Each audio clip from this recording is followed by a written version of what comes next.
So welcome everyone, and thanks for joining us for the introduction to data visualization. My name is Jocelyn Weedo, and I'm with Sprockets, an out-of-school network in St. Paul, helping to support organizations who provide opportunities for young people. One of my co-hosts today is Rachel Oberhauser, representing the Youth Coordinating Board, or YCB, and they help support doing similar work on the other side of the river in Minneapolis. And so we are really excited to have this opportunity for you today. Both of us support many of you partners and other program partners in continuous program improvement. And one of the things that we've heard over the years, and especially this past year, is this need for understanding how to better create visual data for whether it's for your staff or families or young people or for your board, in your newsletters, all those different pieces. And so we knew that that was something people were interested in. And we reached out to our friends at Walden to provide that opportunity for us today. So before we get into the session, I want to tell you a little bit how it'll be structured. We are going to have a main presentation piece where we're all going to be in here together. Again, we are then going to, at the end of that, have a time for question and answer. So if there are things that come up along the way, you want to note that. And then we're going to go into breakout rooms. So we have 3 different presentations, as you'll have noted in the registration, where it'll go a little bit deeper into more specific areas around data visualization. And so that's what we're going to do for our agenda today. We are going to close out in those small breakout rooms, and so you'll have a chance to also fill out a survey at the end, because it's really important for us in terms of continuous program improvement to be able to get feedback from you all about this session. And as we continue to provide sessions, we want to make sure that we are meeting your needs. I mentioned before, but I am so grateful to Walden University Center for Social Change, who is pulling everybody together today and in full force with their team. And so I'm going to hand it over to Molly Raymond, who's the Associate Director of the Walden Center for Social Change, and she's going to just give her welcome and then introduce our presenters. So Molly, I'm going to hand it over to you. Thank you so much, Jocelyn, and thank you to the Minneapolis Youth Coordinating Board and Sprockets for an opportunity to support you and be partners. We were so grateful that you reached out. And I'd just like to take a minute to say to my youth organization friends, I feel in good company. That's what my background is in, is youth development. So I'm just so happy, and this project really is important to me, and I'm grateful for you all to be here. Welcome and thank you. I'm just going to say a couple words about Walden and the Center for Social Change, so you kind of have that as a grounding for who we are. So Walden University was founded 50 years ago, actually. This is a special anniversary year for us, as one of the first institutions of higher education dedicated to serving the needs of working professionals, and one of the first institutions to design and fully deliver a doctoral program online.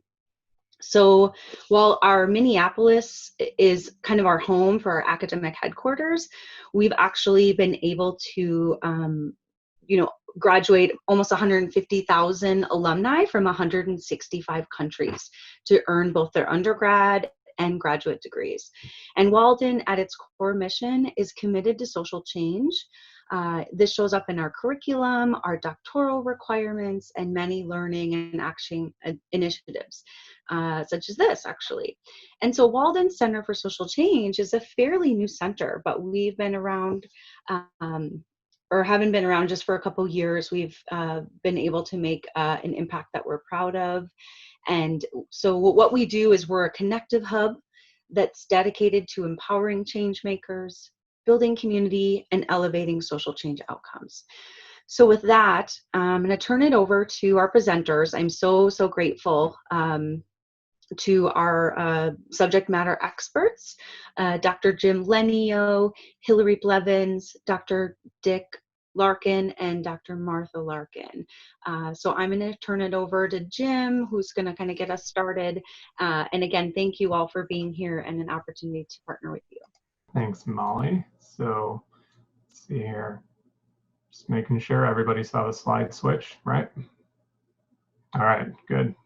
First things first. So some quick introductions here. I'm Jim Lenio. I've been working at Walden for almost 14 years. I lead a team that basically lives in data all the time. We collect it, we manage it, we present it, and that's just kind of what we do in our office. So, you know, this is definitely right up my alley. I'm happy to be here to share some insights with you. And I'll just kind of go around the horn with the rest of our presenters here. So, Hillary, if you wouldn't mind introducing yourself. Sure, thanks, Jim. I'm Hillary Blevins. I work in the Walden University Center for Faculty Excellence, and I am the Research Data Analyst there.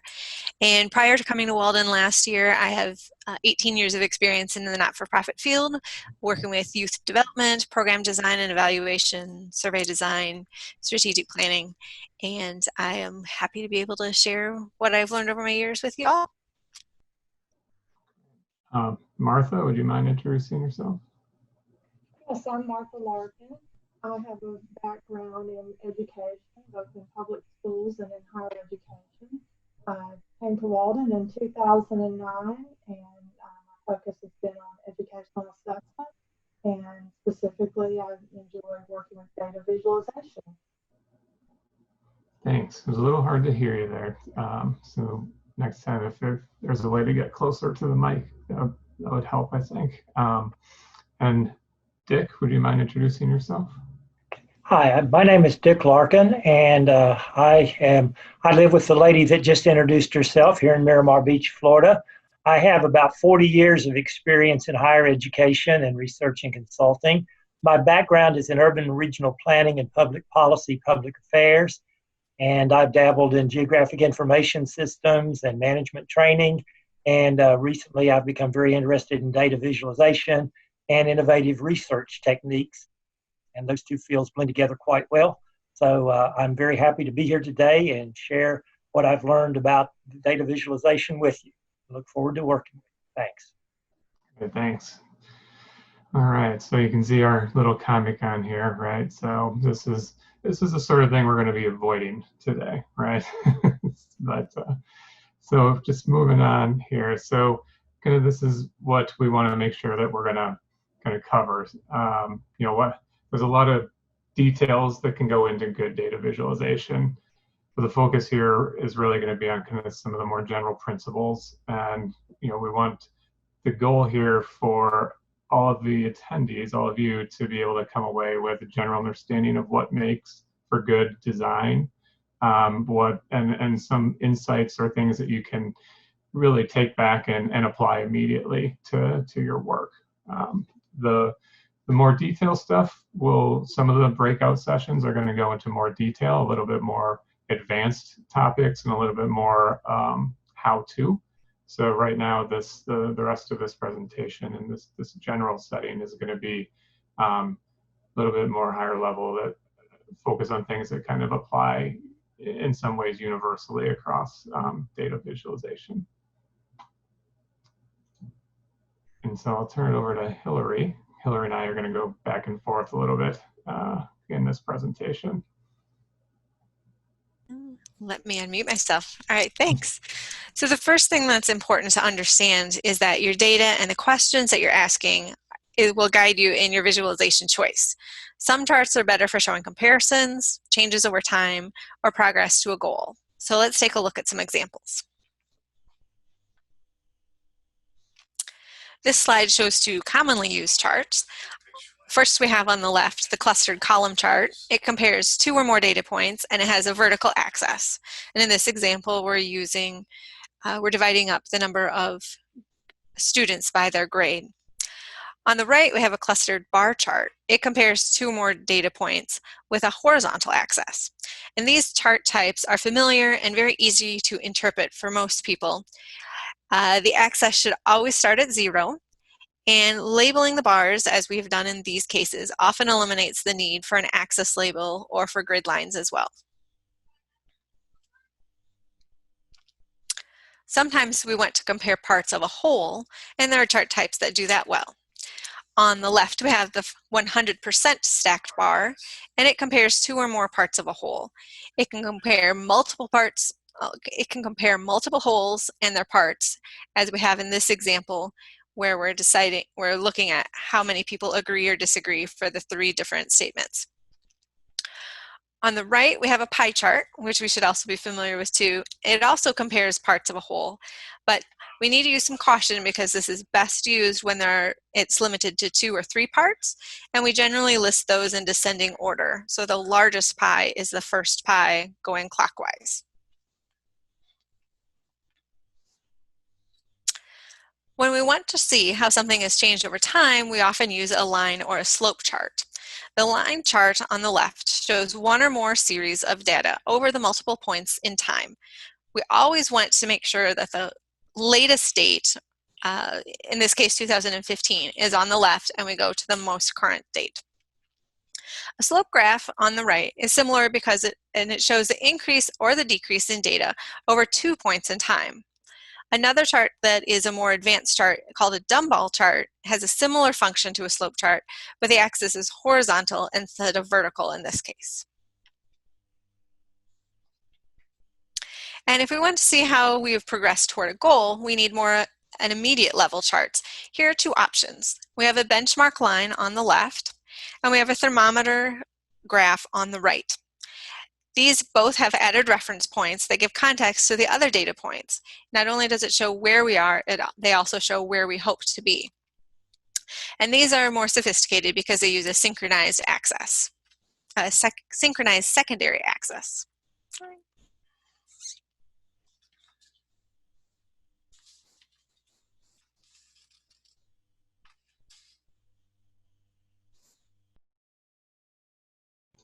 All right, got myself off mute. So that's a good overview of some of the different approaches to how to show some data. So I'm going to go into a little bit more detail about some of the design right now. First thing is these things called pre-attentive attributes.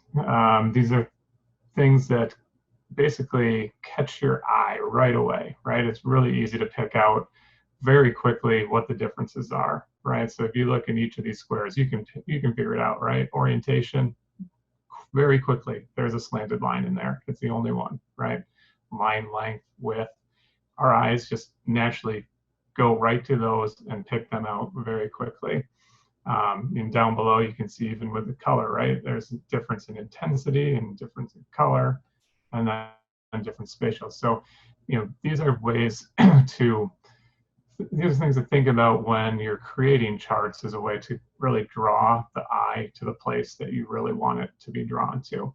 On the next slide, I'll show some examples. So here's a boring old chart, right? Now, it's in order, so that's nice, right? So you know which is the highest responding guess, right? But there's got to be better ways to actually show this, something more engaging, right? So here's one look, right? This is called a lollipop chart, right? They look like lollipops. This helps. If you're trying to be very precise in your measures, this is not the chart for you, because this big lollipop piece up on the top is, you don't really know where 55% is. Is it the top of that little lollipop, or is it the bottom, or is it the middle, right? So if you're trying to be precise, this isn't the one for you. But if you're trying to just show in general, here's some information, this can be good, right? But what if the most important thing was to call out the alternate work schedule response? All right, now we add a box around it. Now, for me, I don't know about you, when I look at this, my eyes are going to go directly to what's in that box, because there's a box around it that's telling me that one's more important. Here's another example of a bar chart, right? This is a same information that you've seen, just a different format.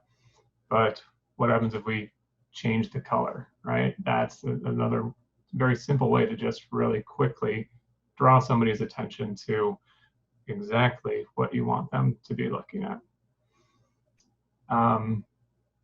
So those are just some examples then of kind of the pre-attentive attributes. We've talked a little bit about color in the last slide, and I just wanted to show an example from real life, recent real life. So this is a chart that was put out by the state of Georgia on their website tracking COVID cases, and it's a lot. There's a lot of color on this. It's not necessarily the color palette is bad. The color palette is fine with this. It's, I think, in my opinion, the border around some of these bars basically turns it from a 5 color palette to a 10 color palette, and that is a lot more challenging for the eye to make sense of. And it's not necessarily bad to have a an outline there, but I would recommend using those outlines when you're trying to call something out specifically versus just putting it on everything.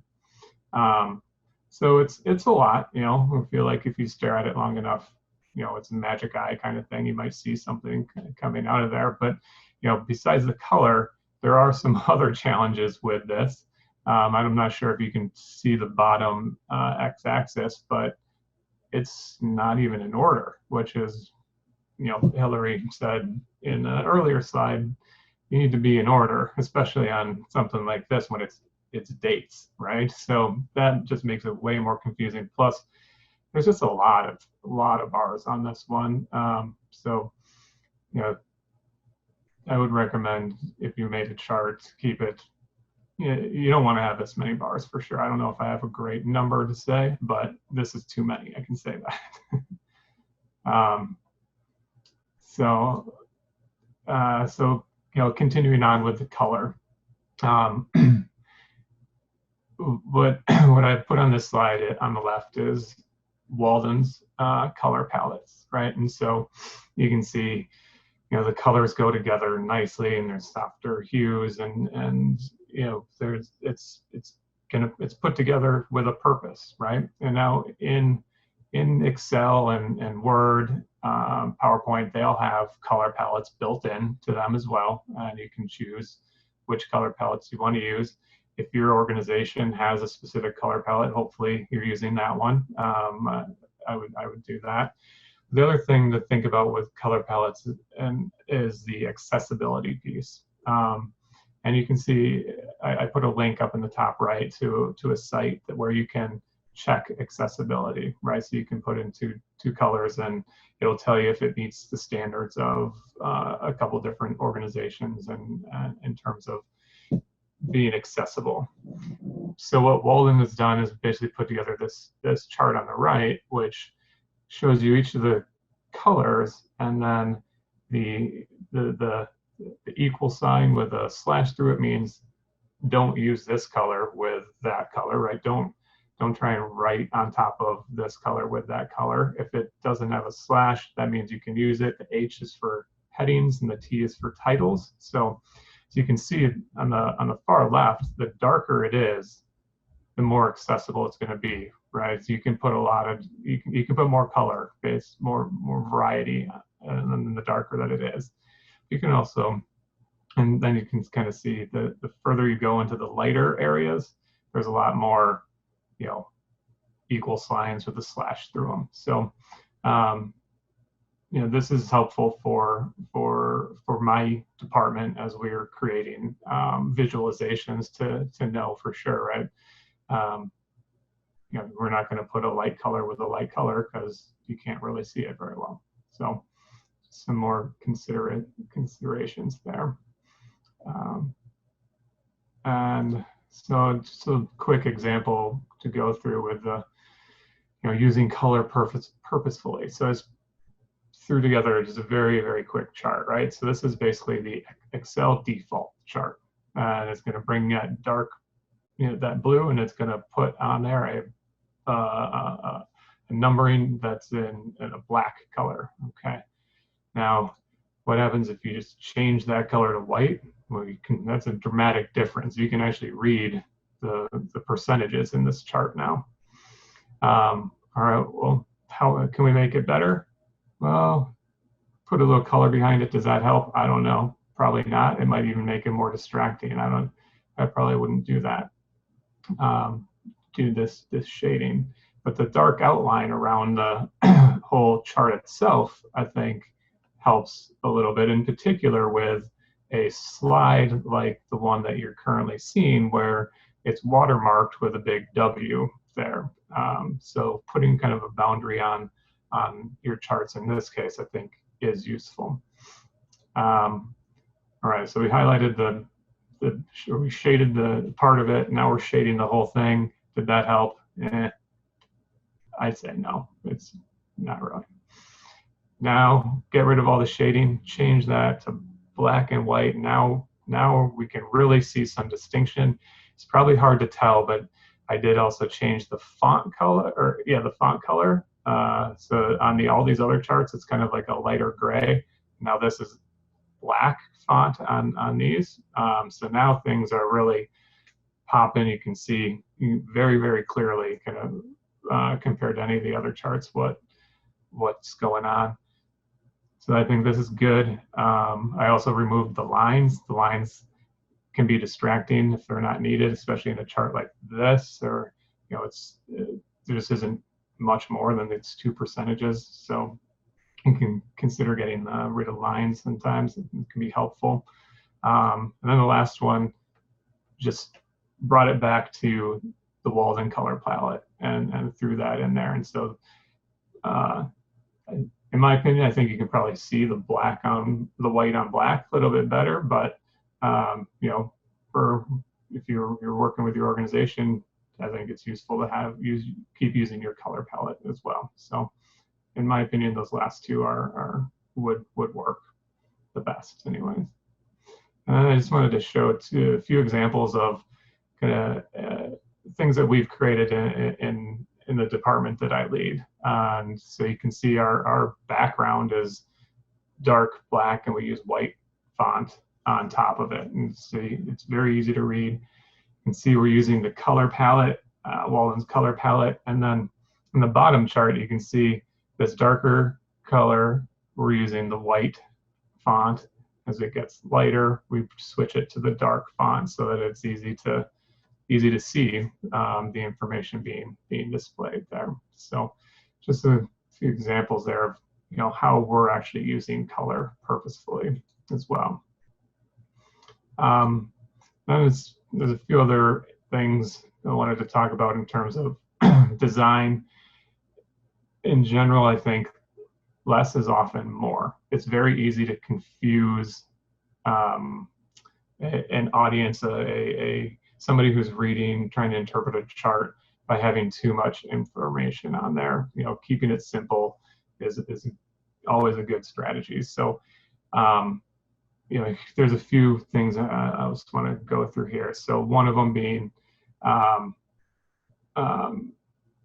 is so strategy to make it easier to interpret. So right now we're looking at another thing. I just made this up, right? Average number of minutes to say goodbye by region, right? So made it up. It's probably pretty accurate, but who knows? I think Midwesterners are known for their long goodbyes, but I don't know if it's that dramatic. But anyways, you can see clearly Midwest is the highest. But if somebody were to say, well, where does Southeast rank in this? Where do they fall? It's a little bit harder, right? You have to search through this to kind of pick it out.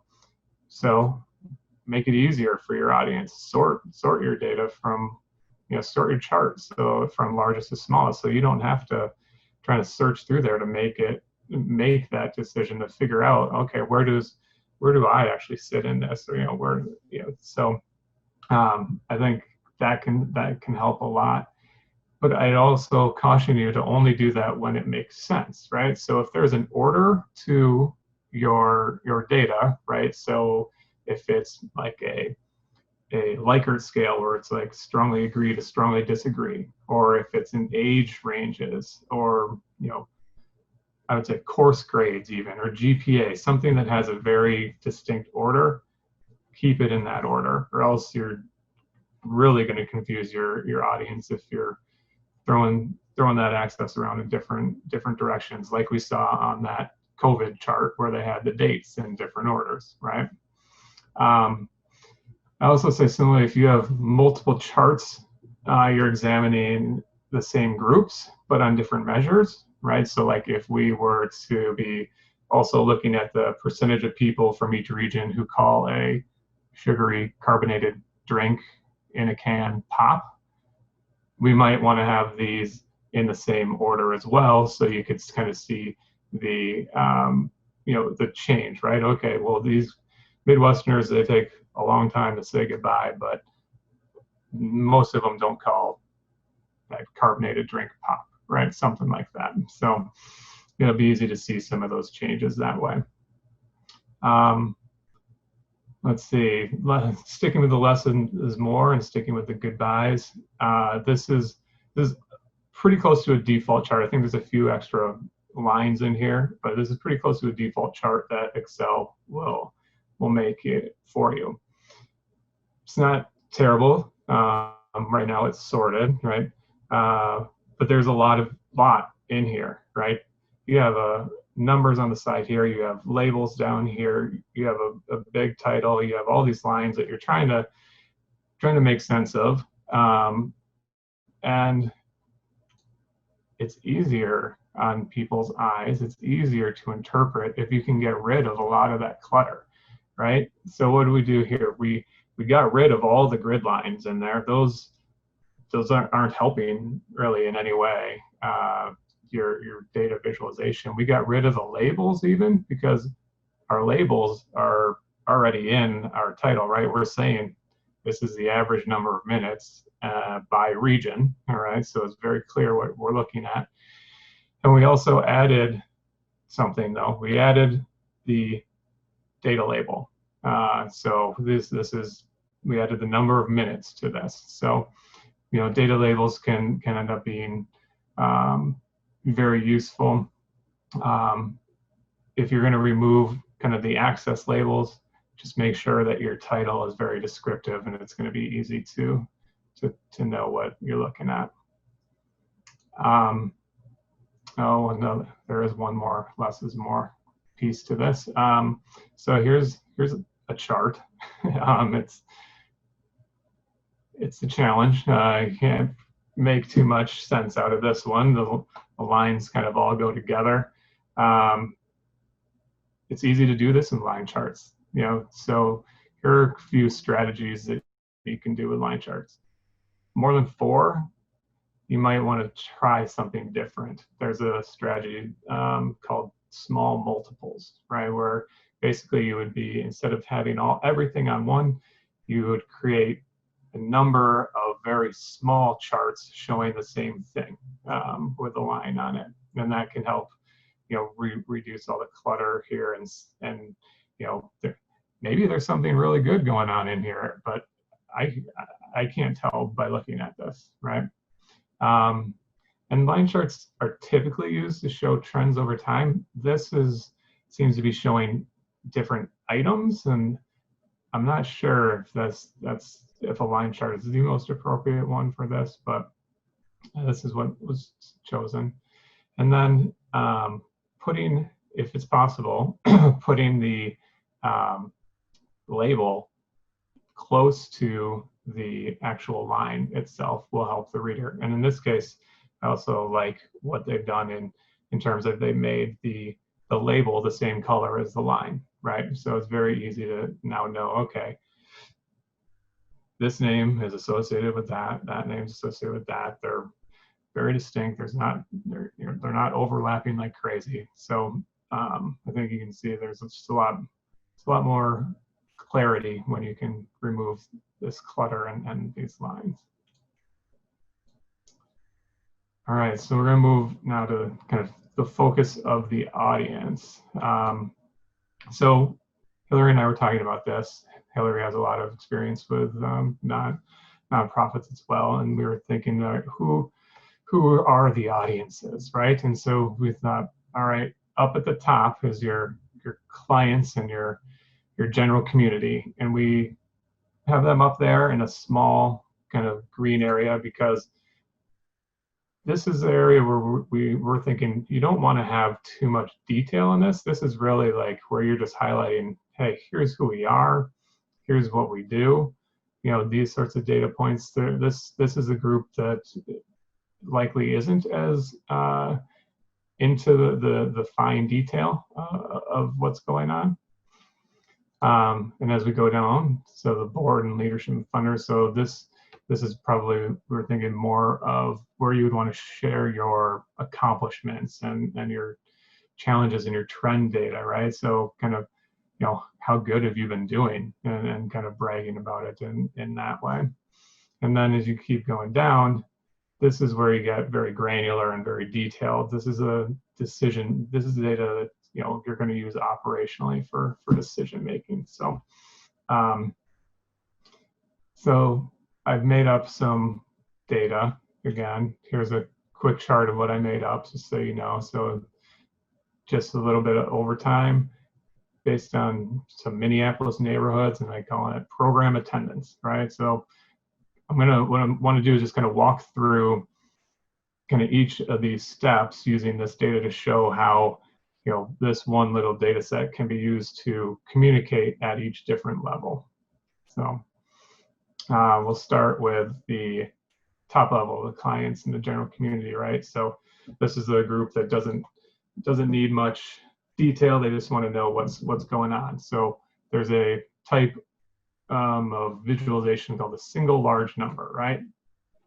There, that's what it is. It's kind of boring in some ways, but if you put it into like a infographic or something, right, that can stand out. You make it really big, you change the font a little bit, you know, that communicates something. That's when you want to, you know, make sure that if there's one thing you want your audience to remember, then put a big one number up there, and that, you know, bigger than everything else. Make it, you know, well, don't get too outrageous, but make it quite a bit bigger, right? And here's you know, a couple of other examples of stuff that I found, right?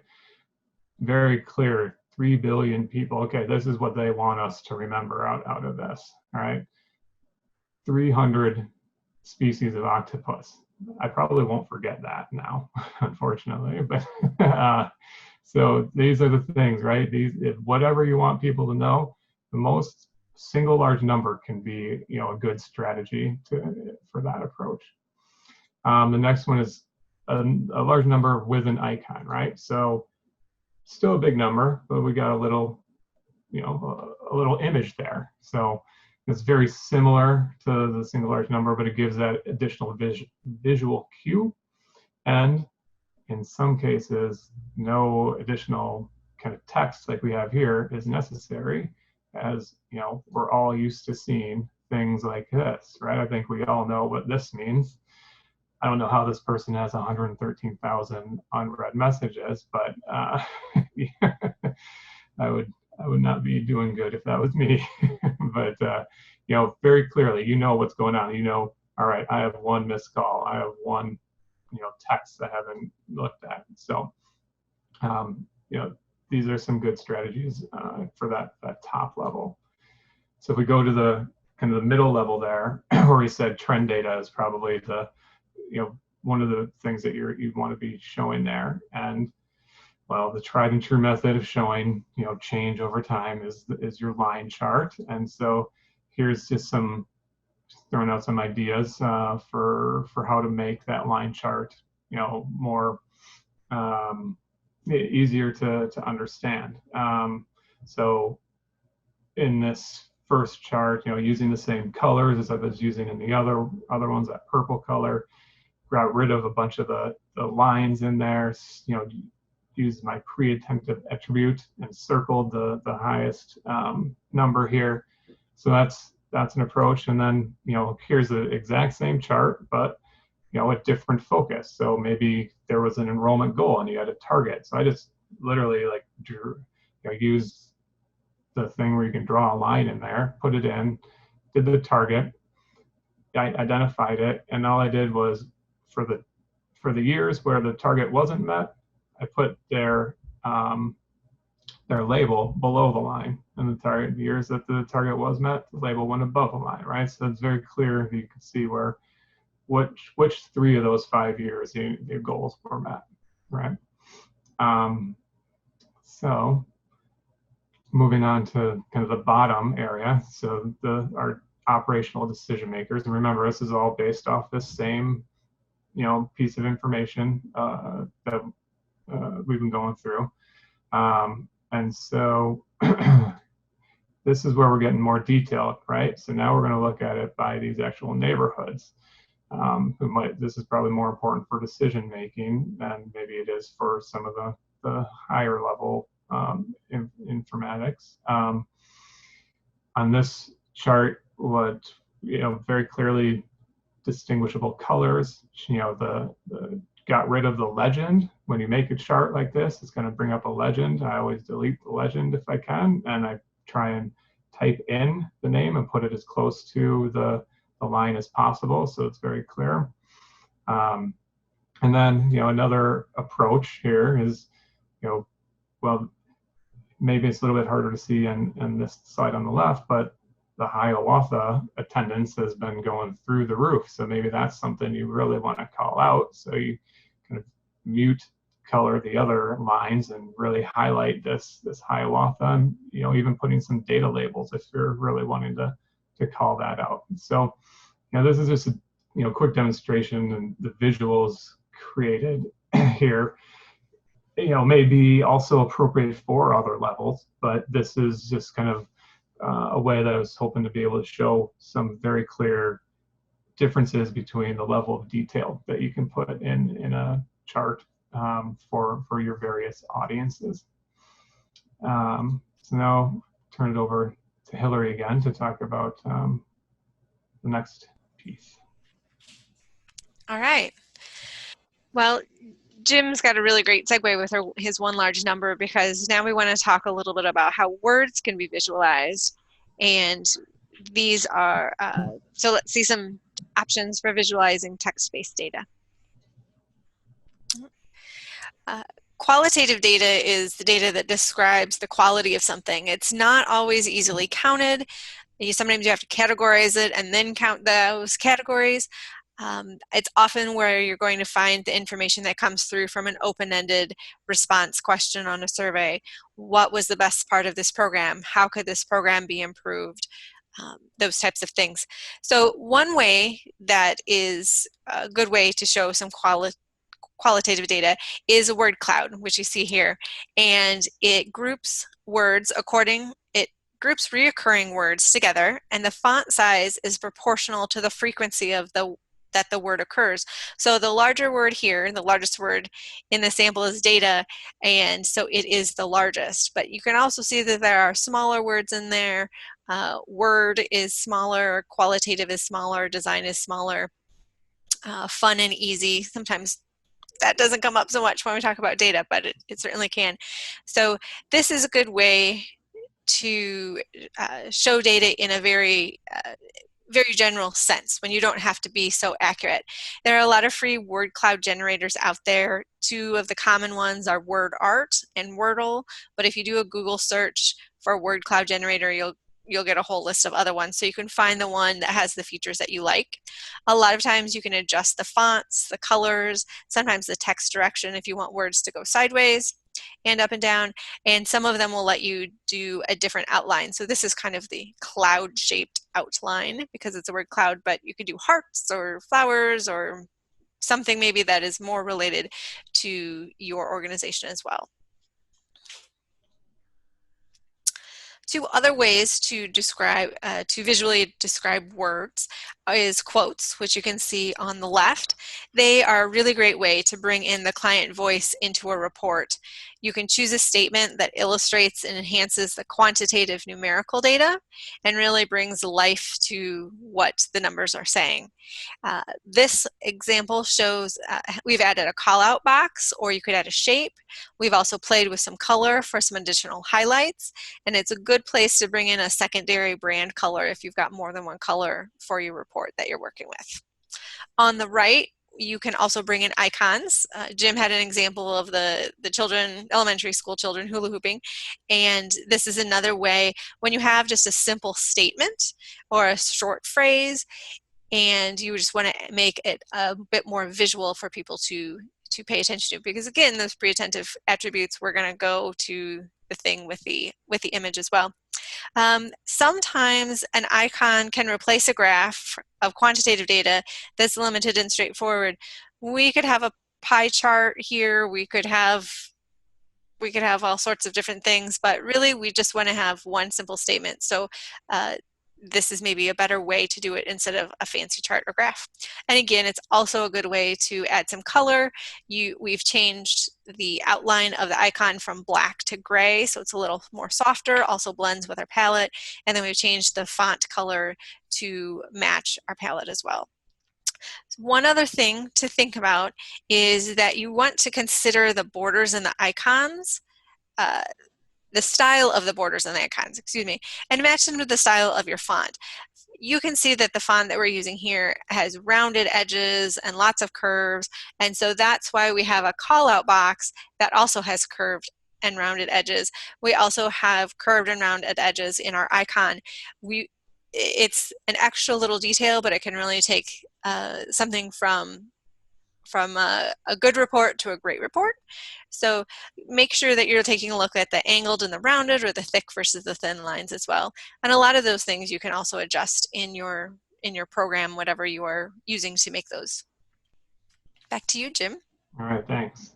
I think I need to hurry through these, but you know, this last section is pretty important about avoiding deception, right? So deception is typically unintentional. People are often don't try to do it, right? But it happens, and you know, this might not be a direct case of deception, but it is an example of what can happen without kind of the full story. So this, again, we're going back to the state of Georgia and their COVID tracking, and you can see how those orange dots, 7-day moving average, is going up, and then it starts coming down.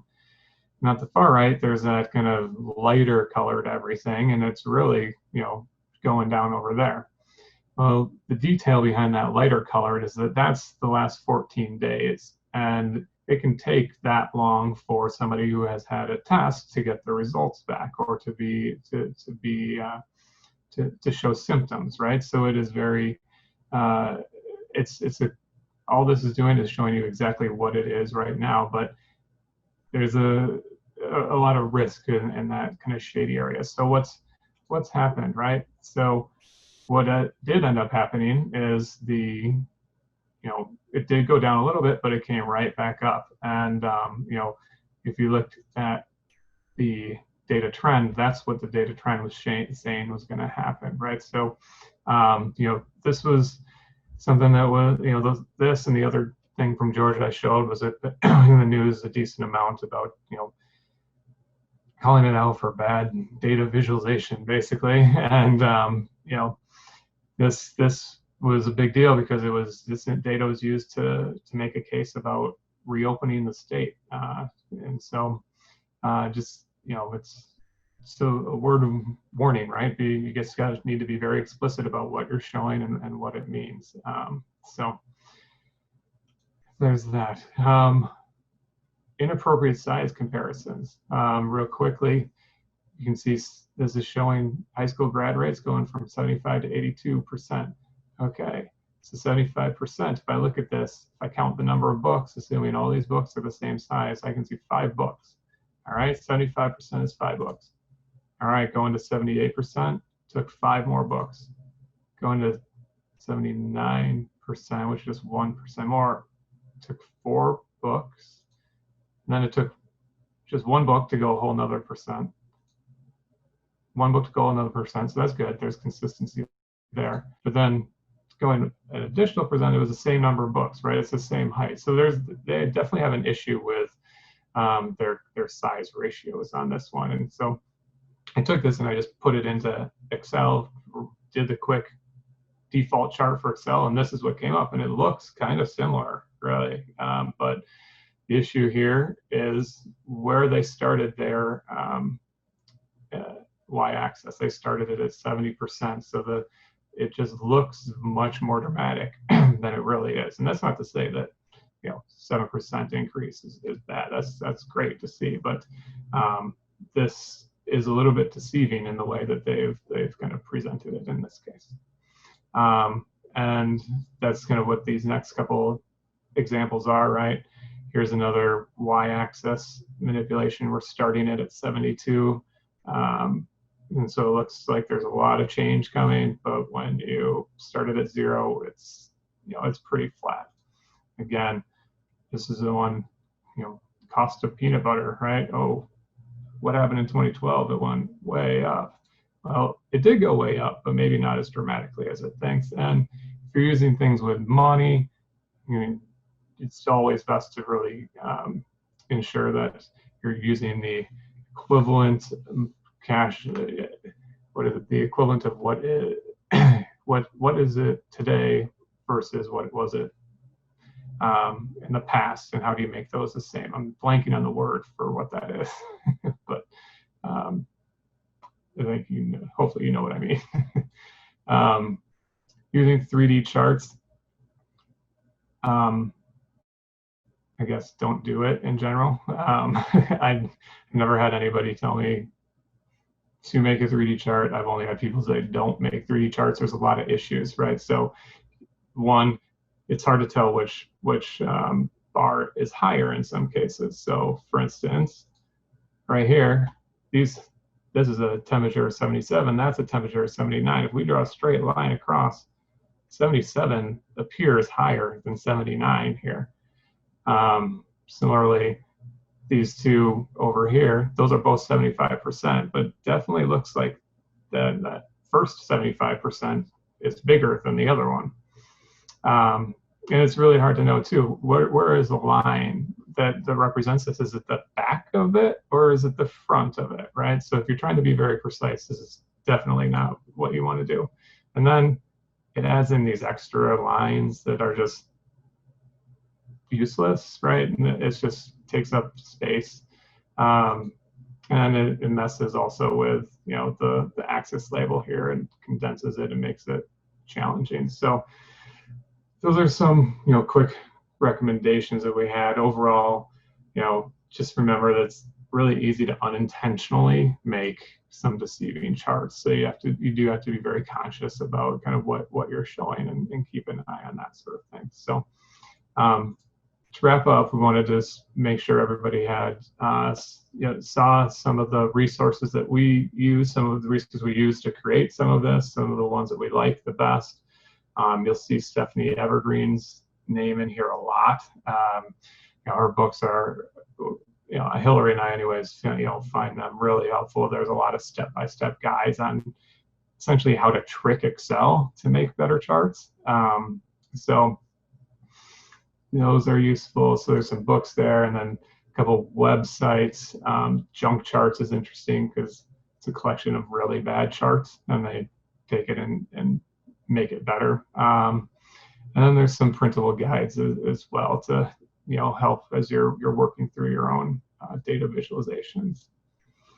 So that's what we wanted to share as kind of our overview. So hopefully our presentation doesn't have you feeling the way the guy in this comic is feeling, and you join us for one of the breakout sessions. But we're happy to answer any questions that you might have right now.